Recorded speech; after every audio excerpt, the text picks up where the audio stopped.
Today we'll deal with Cartesian plane or the XY plane or the two-dimensional plane. This plane, we have the horizontal line which is known as the x-axis and the vertical line which is known as y-axis.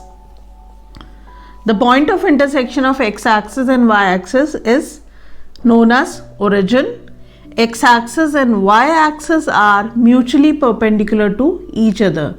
That means the angles made by them at their point of intersection are 90 degrees each. Now this is your Cartesian plane. It has a wide usage in almost every chapter of class 10th. Like you have studied how to represent pair of linear equations in two variables. There you require Cartesian plane. Then you will be studying how to draw the graph of a quadratic polynomial. There you require the Cartesian plane. Then you also study the concept of coordinate geometry, trigonometry, where everywhere in each one of these units we require the Cartesian plane.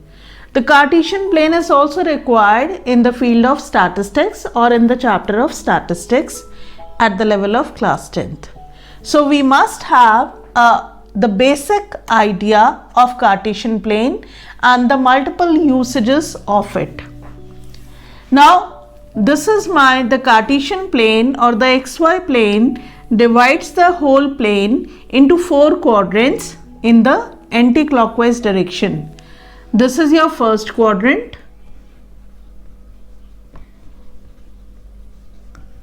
This is your second quadrant.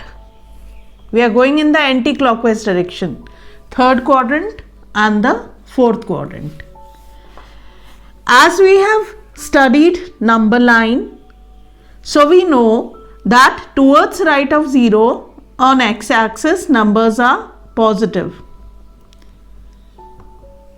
Left of 0 numbers are negative. Above 0 numbers are positive. Below 0 numbers are negative. Based on these numbers, we can define each of the following quadrants by the signs. In the first quadrant, x is positive, every value of x is positive and every value of y is positive. So first quadrant is total positive. Second quadrant, the value of x is negative but the value of y is positive. In the third quadrant, x is negative and y is negative, so both are negative. In the fourth quadrant, we have x positive but y negative. Fine. This is the sign convention about all the 4 quadrants. We are proceeding in the anti-clockwise direction. Why in the anti-clockwise direction? Because whenever we make an angle is made in the anti-clockwise direction. Fine. Now, if we have a look at if we relate this concept of Cartesian planes, this is the basic thing which I have drawn. Now I am going to relate it with the direction cosines. Direction cosines are like above is north, below is south, always right hand side is east and left is west. So this is your northeast quadrant, which is the first quadrant. In every sphere of life, almost everything which we do in life, whether it be property or be home or be thinking or be vegetation or be climatic conditions favorable. So northeast quadrant is the most positive quadrant. Then this is your southwest. Southwest is both the axes are negative. This is based on the geographical nomenclature of the signs and the directions. After we have done the basic things about the xy plane or the Cartesian plane, now I come to how we are going to relate it with coordinate geometry. Because it's a xy plane, the coordinates of a point, for example, I take a point P here, then the coordinates of P with respect to x-axis and y-axis can be located here or can be named here. Similarly, if I take the mirror image of P here with respect to y-axis and let it be P dash, then the coordinates of P dash will be x dash, y dash. This is the usage of coordinate. So Cartesian plane is also used in coordinate geometry. Then obviously for statistics, when we have to draw a curve or a frequency polygon or a bar graph or a histogram, there also we draw the Cartesian plane. Fine.